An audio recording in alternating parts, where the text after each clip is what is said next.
ఓం శాంతి. 22/7/20.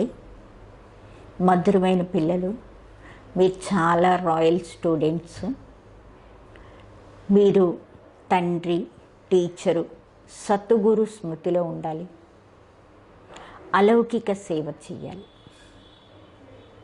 ప్రశ్న, ఎవరైతే తమని తాము ఈ బేహద్ అనంతమైన పాత్రధారులు అనుకుంటారో వాళ్ళ యొక్క గుర్తులు ఏమిటి అని అడిగారు. ఎవరైతే తమని తాము మేము బేహద్ పాత్రధారులం అనుకుంటూ నడుచుకుంటారో వాళ్ళ గుర్తులు ఏమిటి అని. వాళ్ళ బుద్ధిలో ఎలాంటి సూక్ష్మమైంది కానీ స్థూలంగా కానీ దేహదారుల స్మృతి ఉండదు. వాళ్ళ బుద్ధిలో ఏ సూక్ష్మ స్థూల దేహదారుల స్మృతి ఉండదు. వాళ్ళు ఒకే బాబాని, శాంతిధామమైన ఇల్లునే జ్ఞాపకం చేసుకుంటూ ఉంటారు. ఎందుకంటే ఆ ఒక్కనిదే బలి. అంటే ఎలాగైతే బాబా ప్రపంచం మొత్తానికే సేవ చేస్తున్నారో, పతితుల్ని పావనంగా చేస్తున్నారో, అలాగే పిల్లలు మీరు కూడా బాబా సమానంగా సేవకులు కండి. భగవంతుని సేవకులు కండి. ఓం శాంతి. మొట్టమొదట బాబా పిల్లలకి సావధానపరుస్తున్నారు. ఇక్కడ కూర్చున్నప్పుడు, ఎక్కడ కూర్చున్నారా మీరు? ఇప్పుడు కూర్చున్నారు కదా, ముందు మిమ్మల్ని మీరు ఆత్మ అనుకుని బాబా ముందు కూర్చోండి. అలా కూర్చున్నారా? ఇది కూడా బుద్ధిలోకి తెచ్చుకోండి. మేము బాబా ముందు కూర్చున్నాం, టీచర్ ముందు కూడా కూర్చున్నాం. నెంబర్ 1 విషయం, మేము ఆత్మ. బాబా కూడా ఆత్మే, టీచర్ కూడా ఆత్మే, గురువు కూడా ఆత్మే. ఒక్కలే. ఈ కొత్త విషయం మీరు వింటున్నారు. మీరంటారు, బాబా మేము కల్పం ఇది వింటున్నాం. కాబట్టి ఇది బుద్ధిలో మీకు జ్ఞాపకం ఉండాలి. బాబా చదివిస్తున్నారు, నేను ఆత్మని ఈ శరీరం ద్వారా వింటూ ఉన్నాను.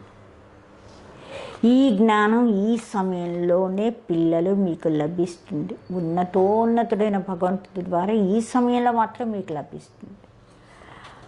ఆయన ఆత్మలందరికీ తండ్రి, ఆయనే వారసత్వం ఇస్తారు. ఏం జ్ఞానం ఇస్తారు? అందరికీ సద్గతి చేసే, లేక ఇంటికి తీసుకెళ్ళే జ్ఞానం ఇస్తారు. ఎంతమందిని తీసుకెళ్తారు? ఇవన్నీ మీకు తెలుసు. దోమల గుంపులాగా ఆత్మలన్నీ వెళ్ళిపోవలసింది. సత్యయుగంలో ఒకటే ధర్మం, పవిత్రత, సుఖము, శాంతి అన్నీ ఉంటాయి. పిల్లలకి చిత్రాల ద్వారా చెప్పడం చాలా ఈజీ కదా. పిల్లలు ఎలాగైతే చిన్నపిల్లలకి మ్యాప్ చూపించి అన్ని బొమ్మలు చూపిస్తే అర్థమవుతుంది కదా. ఇంగ్లాండ్ ఇది రష్యా ఇది అని. అలాగే ఇది కూడా జ్ఞాపకం, చిత్రాలు చూపిస్తే ఇది కూడా జ్ఞాపకం వస్తుంది. ఇది కూడా అంతే, ఒక్కొక్క స్టూడెంట్కి చెప్పవలసి ఉంటుంది. ఒక్కనికే మహిమ చేయాలి. శివాయన మహా ఉన్నతోన్నతుడు భగవంతుడు, రచయిత తండ్రి. ఇల్లు, రచయితైన తండ్రి యొక్క ఇల్లు చాలా పెద్దది. ఇక్కడ హద్దుగల తండ్రి, ఆయన మొత్తం బేహద్దు ఇంటికే తండ్రి. ఆయన టీచర్ కూడా మిమ్మల్ని చదివిస్తున్నారు. ఒకటి, పిల్లలు మీకైతే చాలా ఖుషి ఉండాలి అంటున్నారు బాబా. మీరు స్టూడెంట్స్ రాయల్గా ఉండేవాళ్ళు. బాబా అంటే నేను సాధారణ తనులోకి వస్తాను. ప్రజాపిత బ్రహ్మ తప్పకుండా ఇక్కడే ఉండాలి. ఆయన లేకుండా పని ఎలా నడుస్తుంది? అది కూడా నాకు ముసలైనే కావాలి. ఎందుకంటే దత్తత తీసుకుంటాడు. నాకు ముసలోళ్ళే కావాలి. ఆయన ముసలాయన్నే పట్టుకుంటారు. కృష్ణుడు చిన్న పిల్లవాడు, కాబట్టి బాబా అంటారు, పిల్లడైతే ఏం చెప్తాడు? పిల్లడు పెద్ద పెద్ద మాట్లాడితే ఎవరికి బాగుంటుంది? ముసలాళ్ళు అయితే బాగుంటుంది. పిల్లలని ఎవరైనా బాబా అని అనగలరా? ఒకటి, పిల్లలు మీ బుద్ధిలోకి రావాలి. మేము ఎవరి మందు కూర్చున్నాము అన్నది మీ బుద్ధిలో ఉండాలి. లోపల ఖుషి ఉండాలి, మేము భగవంతుని ముందు కూర్చున్నాం. స్టూడెంట్ ఎక్కడ కూర్చున్నా సరే బుద్ధిలో బాబావే జ్ఞాపకం వస్తారు కదా. టీచర్ కూడా జ్ఞాపకం ఉంటారు. అయితే లౌకికంలో తండ్రి వేరు, టీచర్ వేరు, గురువు వేరు. ఇక్కడ మీకు తండ్రి, టీచరు, గురువు అందరూ ఒక్కరే. ఈ బాబా కూడా స్టూడెంటే కదా, బ్రహ్మబాబా కూడా చదువుకున్నాడు కదా ఆయన కూడా. కాబట్టి లోన్గా ఇచ్చారు బాబాకి, శివబాబాకి శరీరాన్ని లోనుగా ఇచ్చారు. తేడా ఏం లేదు. మీలాగే ఈయన కూడా చదువుకుంటున్నారు. ఈయన ఆత్మ కూడా ఇదే తెలుసు. ఏది తెలుసుకుంటున్నారో మీరు అదే తెలుసుకుంటున్నారు.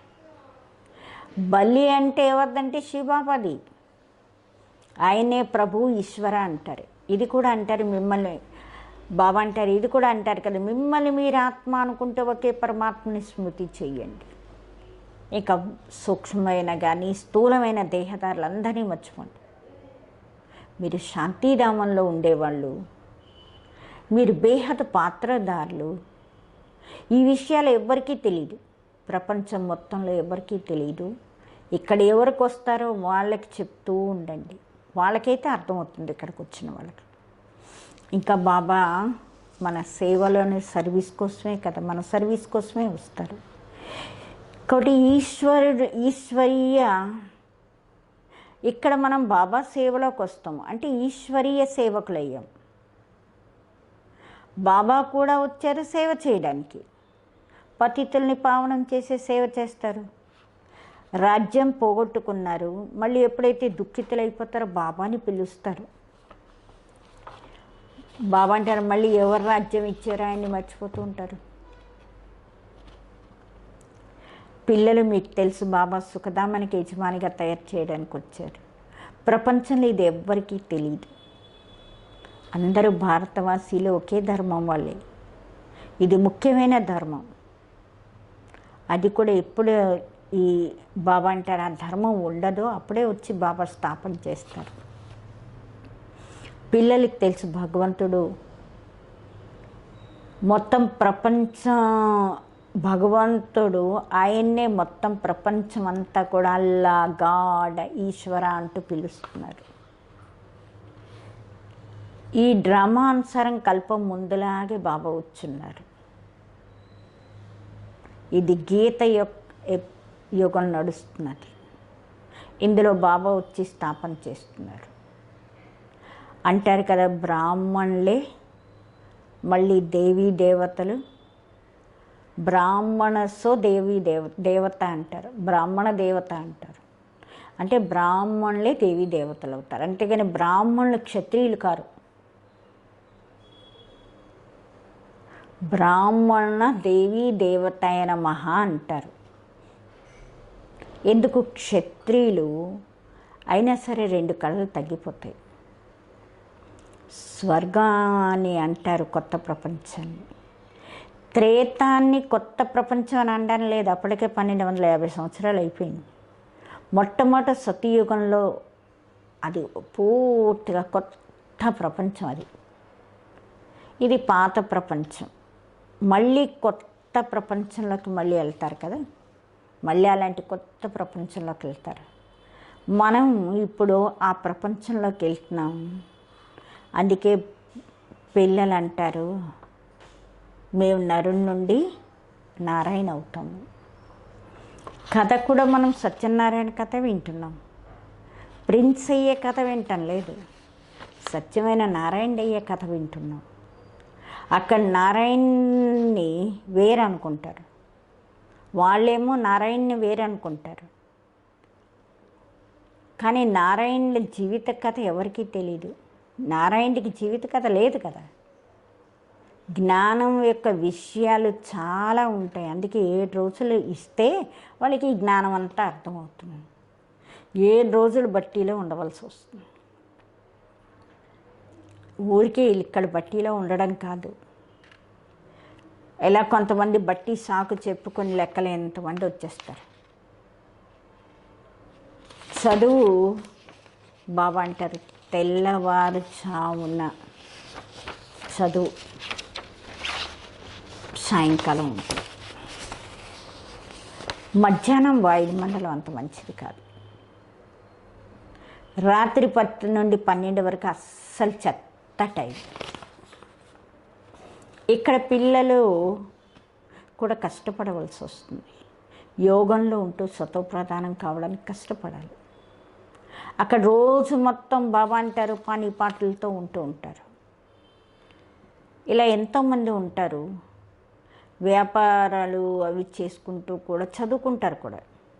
ఎందుకు? ఇంకొంచెం మంచి ఉద్యోగం వస్తుందని ఉద్యోగం చేస్తూ చదువుకుంటారు, వ్యాపారం చేస్తూ చదువుకుంటారు, మరి కొంచెం పొజిషన్ పెద్దకి వెళ్ళడానికి. ఇక్కడ మీరు చదువుకుంటారు, ఇక్కడ టీచర్ని జ్ఞాపకం చేసుకోవాలి. ఎవరు మిమ్మల్ని చదివిస్తున్నారో ఆయన్ని జ్ఞాపకం చేసుకోవాలి. అచ్చా టీచర్ అనుకుని జ్ఞాపకం చేసుకుంటే 3 కలిపి ఒకేసారి ముగ్గురు జ్ఞాపకం వచ్చేస్తారు, తండ్రి, టీచర్, గురువు. మీకు చాలా ఈజీ, వెంటనే జ్ఞాపకం వచ్చేస్తారు. వెంటనే జ్ఞాపకం రావాలి మీకైతే. ఈయనే మనకి తండ్రి, ఆయనే మనకి టీచరు, ఆయనే మనకి గురువు. ఉన్నతోన్నతమైన బాబా, ఆయన నుండి మనం స్వర్గం యొక్క వారసత్వాన్ని తీసుకుంటున్నాం. మనం తప్పకుండా స్వర్గంలోకి వెళ్తాం.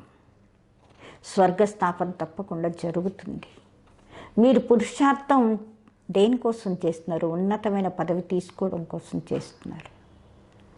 మనం బాబా అంటున్నారు, ఇది కూడా మీకు తెలుసు, మనుషులకైతే తెలియదు. మీ జ్ఞానం మెల్లిగా అందరికీ మెల్లిగా తెలుస్తుంది, వ్యాపిస్తుంది. మీ బ్రాహ్మణుడి అలౌకిక ధర్మం, శ్రీమతం అనుసారం అలౌకిక సేవలో తత్పరులై ఉండండి. ఇది కూడా మనుషులకి తెలిసిపోతుంది, మీరు శ్రీమతం అనుసారం ఎంత ఉన్నతమైన పని చేస్తున్నారు అని. మీలాంటి అలౌకిక సర్వీసు ఎవ్వరూ చేయలేరు. మీరు బ్రాహ్మణ ధర్మం వాళ్ళు, మీరే ఇలాంటి కర్మ చేస్తారు. కాబట్టి ఇలాంటి కర్మలో ఇమిడిపోవాలి, ఇందులో బిజీగా ఉండాలి. బాబా కూడా బిజీగా ఉంటారు. మీరు రాజధాని స్థాపన చేస్తున్నారు, వాళ్ళైతే పంచాయతీ కలిసి ఉట్టి పాలన చేస్తున్నారు. ఇక్కడ మీరు గుప్త వేషంలో ఏం చేస్తున్నారు? మీరు గుప్త సైనికులు, అహింసకులు. దీని అర్థం ఎవరికీ తెలియదు. అన్నోన్ వారియర్స్, నాన్ వైలెన్స్ అంటే మీరు డబల్ అహింసక సైన్యం. చాలా హింస, అన్నిటికన్నా పెద్ద హింస ఏంటో తెలుసా? వికారాలు. అది ఆ హింస మిమ్మల్ని పతితులుగా చేస్తుంది. దీన్ని జయించాలి. భగవాన్ వాచ కామం మహాశత్రు, దీని మీద విజయాన్ని పొందాలి. అప్పుడు మీరు జగజ్జీతులు అవుతారు. ఈ లక్ష్మీనారాయణ జగజ్జీతులు. భారతదేశం జగజ్జీత్గా ఉండేది, విశ్వానికి యజమానులు ఎలా అయ్యారు, ఇది కూడా బయట వాళ్ళకి అర్థం కాదు. ఇది అర్థం చేసుకోవడానికి కూడా చాలా విశాలమైన బుద్ధి ఉండాలి. పెద్ద పెద్ద పరీక్ష, పెద్ద పెద్ద చదువుకున్న వాళ్ళకి కూడా బాబా అంటే పెద్ద పెద్ద చదువులు చదువుకుంటే కాస్త విశాల బుద్ధి ఉంటుంది. మీరు శ్రీమతం అనుసారమే మీ రాజ్యాన్ని మీరు స్థాపన చేస్తున్నారు. మీరు ఎవరికైనా చెప్పచ్చు, విశ్వంలో ఒకప్పుడు శాంతి ఉండేది, అప్పుడు వేరే రాజ్యాలే ఉండేవి కాదు. స్వర్గం బాబా అంటున్నారు, స్వర్గంలో శాంతి లేకపోవడం అన్నది జరగదు కదా. స్వర్గాన్ని అంటారు గార్డెన్ ఆఫ్ అల్లా. ఉట్టి తోట అని అనరు. మనుషులు కావాలి కదా, అందులో మనుషులు కూడా ఉండాలి కదా. ఇప్పుడు పిల్లలు మీకు తెలుసు, మేము అలాంటి స్వర్గానికే యజమానులు అవుతున్నాం. పిల్లలు మీకు ఎంత నశ ఉండాలి, ఇంకా ఉన్నతమైన ఆలోచనలు కూడా మీకు ఉండాలి. మీరు బయట ఏ బయట ఉండే సుఖాలు ఏవి కోరుకోవటం లేదు, మీకు అవేం అక్కర్లేదు. ఈ సమయంలో మీరు చాలా సింపుల్గా ఉండాలి. ఇప్పుడు మీరు అత్తారింటికి వెళ్తున్నారు, ఇది పుట్టిల్లు. ఇక్కడ మీకు డబల్ తండ్రులు దొరికారు, డబల్ పితరు. ఒకళ్ళు నిరాకారుడు ఉన్నతోన్నతుడైన తండ్రి, రెండో ఆయన సాకారంలో ఈయన కూడా ఉన్నతోన్నతుడు. మీరిప్పుడు అత్తవారిల్లైన విష్ణుపురికి వెళ్తున్నారు. దాన్ని కృష్ణపురి అనరు. పిల్లలు బాబా అంటారు, పిల్లలకు కూడా పూర్తిగా పిల్లలు ఉండరు కదా, పూర్తిగా ఉండదు పిల్లలకు కూడా జ్ఞానం. విష్ణుపురి అంటే లక్ష్మీనారాయణపురి.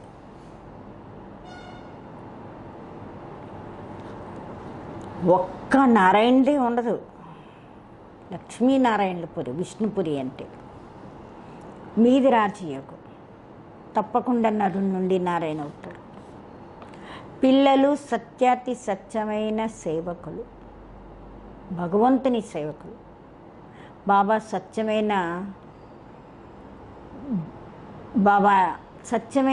భగవంతుని సేవకులు అని ఎవరిని అంటారంటే, ఎవరైతే తక్కువలో తక్కువ 8 గంటలు ఆత్మాభిమానిలై ఉండే పురుషార్థం చేస్తారో, ఎలాంటి కర్మబంధనం ఉండదు, అప్పుడే సేవ చేయగలుగుతారు, కర్మాతీత అవస్థ పొందుతారు. నరుని నుండి నారాయణ కావాలి అనుకున్నట్లయితే కర్మాతీత అవస్థ తప్పకుండా ఉండాలి. కర్మబంధనం ఉన్నట్లయితే శిక్ష అనుభవించవలసి వస్తుంది. పిల్లలు మీరు స్వయం తెలుసుకోవచ్చు, యోగంలో చాలా కఠినంగా కష్టపడాలి, బాగా కష్టపడాలి.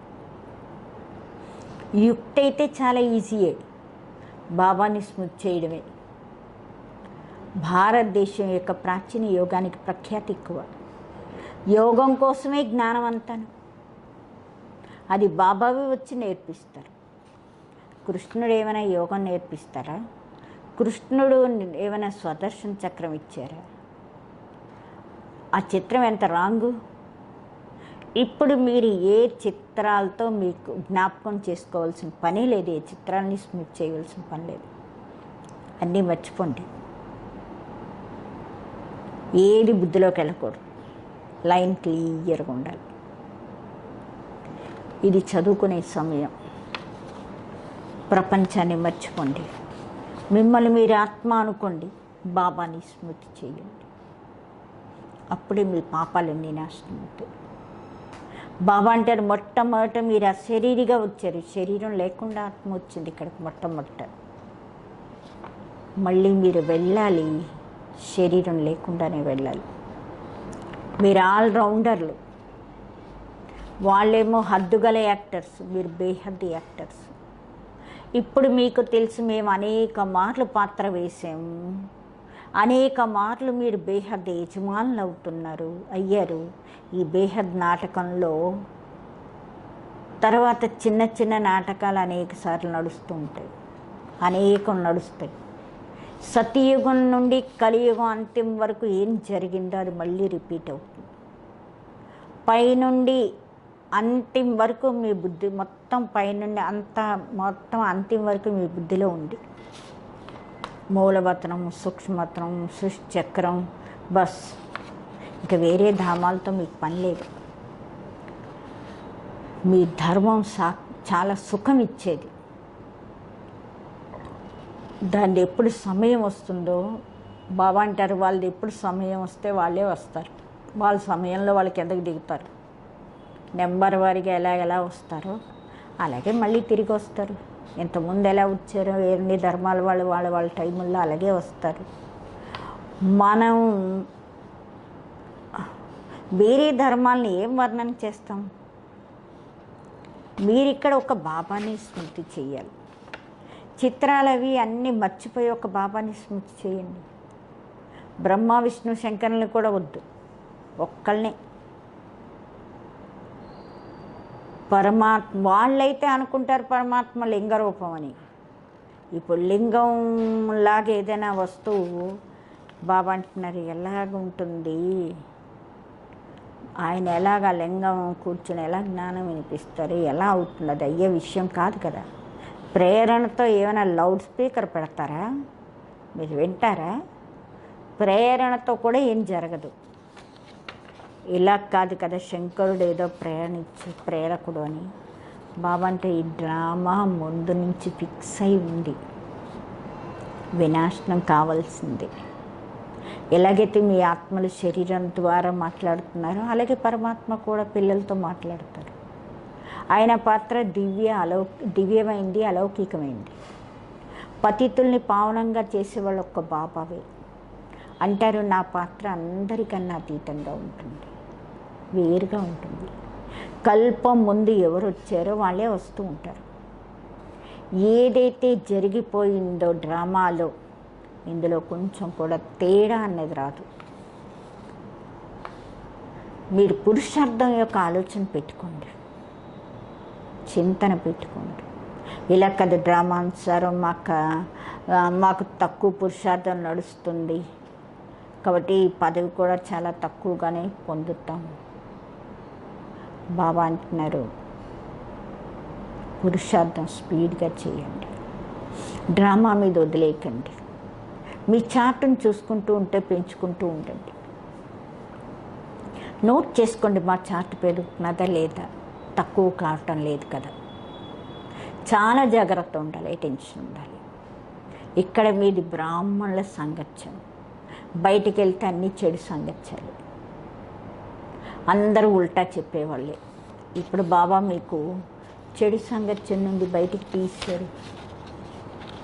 మనుషులు ఆ చెడు సంగత్యంలోకి వచ్చి తమ ఉండేది అన్నీ కూడా మార్చేసుకుంటుంటారు. వాళ్ళు ఎలా ఉండాలి, ఏం చేయాలి, ఏం తినాలి, అన్నీ మారిపోతూ ఉంటాయి. బాబా అంటారు దేశం యొక్క వేషమే మారిపోతుంది. ఇది కూడా ఎలాగైతే తమ ధర్మాన్ని ఇన్సల్ట్ చేసేసుకుంటున్నారు. చూడండి ఆ జుత్తులు ఎలా తయారు చేసుకుంటారు, దేహాభిమానంలో వచ్చేస్తారు. 100-150 రూపాయలు ఇస్తారు ఒట్టి జుత్తు కట్ చేసుకోవడానికి. ఆ కటింగ్కే నువ్వు 100 రూపాయలు, 150 రూపాయలు, 500, 2000. ఏటో బాబా అంటున్నారు చూడండి, దానికోసం అంత డబ్బు ఖర్చు పెడతారు. దీనినే అంటారు అతి దేహాభిమానం. అలాంటి వాళ్ళు ఎప్పుడు జ్ఞానంలో అంత పైకి రాలేరు. బాబా అంటారు చాలా సింపుల్గా ఉండండి. ఖరీదైన చీరలు కట్టుకోవడం అది కూడా దేహాభిమానం. దేహాభిమానం వదులుకోవడం కోసం అన్ని చవకైన చీరలు, చవకవే అన్ని కట్టుకోండి, అన్ని చవక తేలిక చేసుకోండి. మంచి ఉంటే దేహాభిమానం తీసుకొస్తుంది అది. మీరు ఈ సమయంలో వనవాసంలో ఉన్నారు. ప్రతి వస్తువు మీద, ప్రతి దాని మీద మోహాన్ని తొలగించుకోవాలి. చాలా సింపుల్గా ఉండాలి, సాధారణంగా ఉండాలి. భలే పెళ్ళిళ్ళకి వెళ్ళారు అంటే రంగుబట్టలు వేసుకోండి భలే. ఎందుకంటే మరి వాళ్ళతో సంబంధాలు నిలబెట్టుకోవాలి కాబట్టి రంగుబట్టలు వేసుకోండి.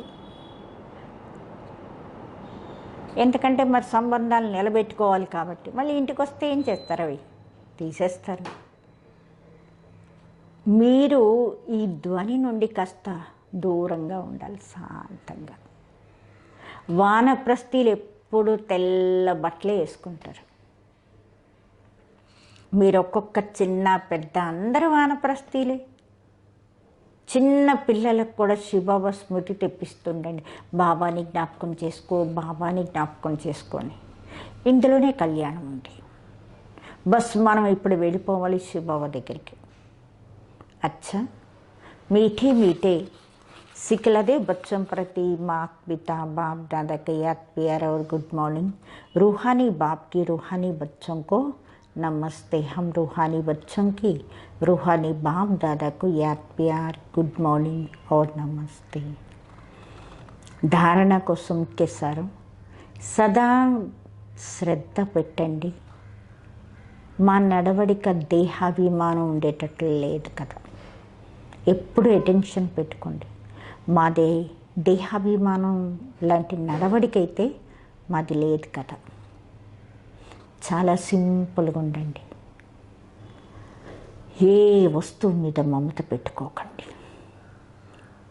చెడు సాంగత్యం నుండి మిమ్మల్ని మీరు సంభాళించుకోండి. జాగ్రత్తగా ఉండండి. రెండోది, యోగంలో కష్టపడి కర్మ బంధనాలను వదులుకొని కర్మాతీతులు కావాలి. సర్వ కర్మ బంధనాలని నుండి బాబా అంటున్నారు, వదులుకొని కర్మాతీతులు కావాలి. తక్కువలో తక్కువ 8 గంటలు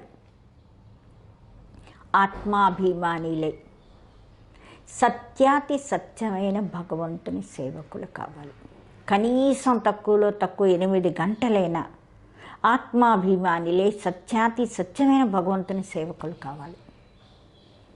ఈ కర్మబంధనాలన్నింటినీ వదులుకోవడం, కర్మాతీతులు కావడం కోసం యోగంలో బాగా కష్టపడాలి. వరదానం, సదా బేహద్ స్థితిలే ఉండేవాళ్ళు బంధనముక్తులు, జీవన్ముక్తులు కండి. సదా బేహద్ స్థితిలై ఉండేవాళ్ళు బంధనముక్తులు, జీవన్ముక్తులు కండి. దేహాభిమానం హద్దుగల స్థితి. ఆత్మాభిమానిలు, దేహి అభిమానిలు అంటే ఆత్మాభిమానిలే ఉండడం, అది బేహద్ స్థితి. దేహంలోకి వస్తే అనేక కర్మబంధనాల్లో హద్దుల్లోకి రావాల్సి వస్తుంది. కానీ ఎప్పుడైతే ఆత్మదేహిగా మారుతామో ఇవన్నీ బంధనాలు సమాప్తమైపోతాయి. ఎలాగైతే అంటారు కదా, బంధనముక్తులే జీవన్ముక్తులు. అంటే ఈ దేహం యొక్క బంధనాన్ని బుద్ధితో ఎప్పుడైతే వదిలేస్తామో ఆత్మ జీవిస్తూ కూడా అన్నిటి నుండి ముక్తులై ఉంటారు. ఇలా ఎవరైతే బేహద్ స్థితిలై ఉంటారో వాళ్ళు ఈ ప్రపంచం యొక్క వాయుమండలం, ఈ వాతావరణం, వైబ్రేషన్స్, తమోగుణి వృత్తులు, ఈ మాయ యొక్క యుద్ధాలు, వీటన్నిటి నుండి ముక్తులైపోతారు. వీళ్ళనే అంటారు, దాన్ని ఏమంటారంటే జీవన్ముక్త స్థితి. దీని అనుభవం సంగమ యుగంలోనే చెయ్యాలి, జీవన్ముక్త స్థితి. అంతేగాని సతీయుగంలో జీవన్ముక్తి కాదు. ఆ జీవన్ముక్త స్థితిని మనం ఈ సంగమ యుగంలోనే అనుభవం చేయాలి. స్లోగన్, నిశ్చయ బుద్ధి గుర్తు ఏంటంటే నిశ్చింత విజయులు.